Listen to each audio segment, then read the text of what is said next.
Sebuah surat cinta kepada Indonesiaku. Indonesia bisa dijadikan model toleransi beragama di dunia.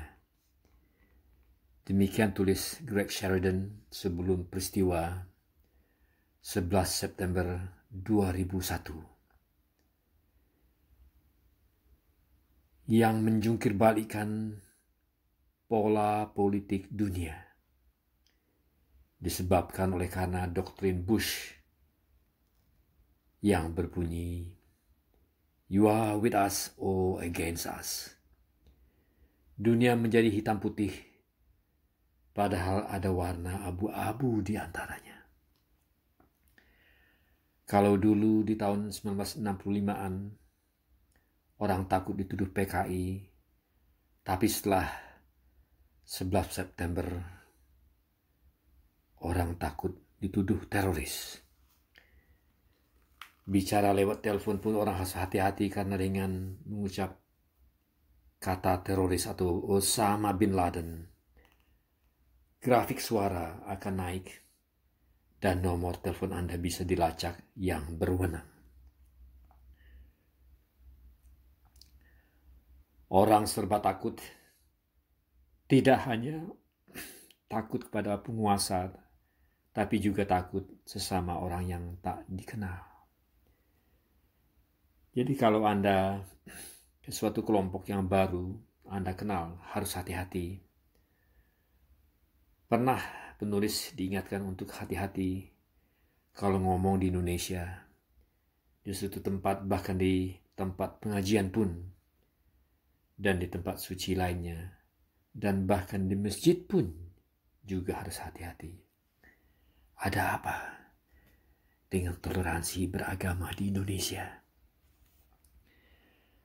Penulis yakin Indonesia masih menjadi negara yang punya toleransi beragama yang tinggi dan tetap akan menjadi model bagi negara-negara lainnya di dunia. Apa yang terjadi sekarang ini seperti musim yang tidak akan berlangsung lama.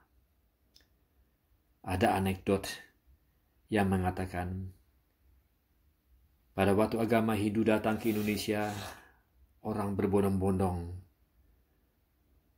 menjadi atau pemeluk agama Hindu. Pada waktu agama Buddha muncul, rame-rame orang Indonesia memeluk agama Buddha. Begitupun pada waktu agama Islam sampai di Indonesia, di kepulauan Indonesia, orang berbondong-bondong memeluk agama Islam.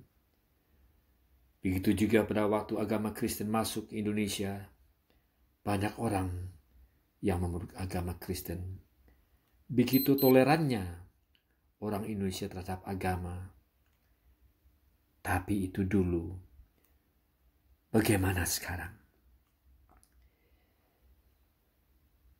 Di negara lain, agama menjadi kebanggaan. Tapi di Indonesia, kebangsaanlah yang menjadi kebanggaan. Disebabkan nasionalisme yang begitu tinggi. Right or wrong is my country.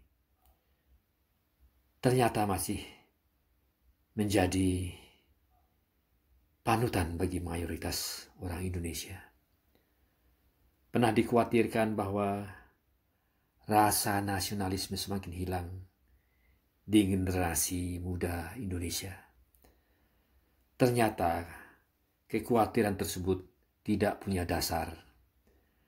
Karena pernah penulis ngobrol dengan mahasiswa muda Indonesia, ternyata justru sebaliknya. Karena kesan yang didapat adalah rasa nasionalisme mereka kuat sekali. Tetapi semboyan right or wrong is my country sebaiknya ditambahkan 12 kata sehingga menjadi right or wrong is my country, but if my country has done something wrong, she is still my country. Janganlah kita menjadi seorang nasionalis buta. Memang betul Indonesia mempunyai sejarah yang gemilang dan punya budaya yang kaya sekali. Pernah penulis menanyakan kepada Profesor Tim Lindsay dari Universitas Melbourne yang begitu mencintai Indonesia, kenapa dan apa sebabnya? Beliau menjawab, betapa tidak? Indonesia punya kebudayaan yang begitu kaya, apalagi kalau dibandingkan dengan Australia. Kemudian penulis mengatakan bahwa Australia juga punya sejarah yang tua. Kalau sejarah Australia dilihat sebelum